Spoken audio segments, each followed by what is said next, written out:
સ્વચ્છતા સપ્તાહ અંતર્ગત પાદરા તાલુકાના ગણપતપુરા તથા ડભોઈ તાલુકાના વસઈ અને આમોદર ગામોમાં પ્લાસ્ટિક મુક્ત ગ્રામ્ય દિવસની ઉત્સાહભેર ઉજવણી કરવામાં આવી હતી.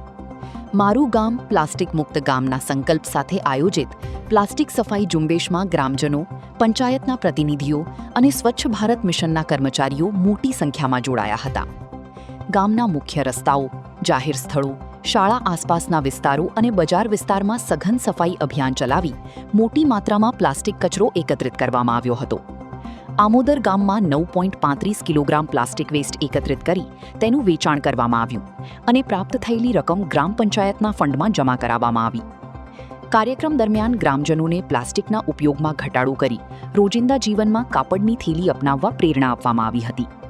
ગામને સ્વચ્છ, સુંદર અને પર્યાવરણ મિત્ર બનાવવા સૌએ સંકલ્પ લીધો હતો, જેના કારણે આ અભિયાન માત્ર સફાઈ પૂરતું નહીં, પરંતુ પર્યાવરણ જાગૃતિનું પ્રેરણાદાયી ઉદાહરણ બની રહ્યું છે. મારું ગામ પ્લાસ્ટિક મુક્ત ગામ સંકલ્પને મળ્યું જનસમર્થન. યુટ્યુબ પર KNK મીડિયા નેટવર્કને સબસ્ક્રાઇબ કરો, ફેસબુક અને ઇન્સ્ટાગ્રામ પર ફોલો કરો અને દરેક પોસ્ટને લાઇક અને શેર કરવાનું ભૂલશો નહીં.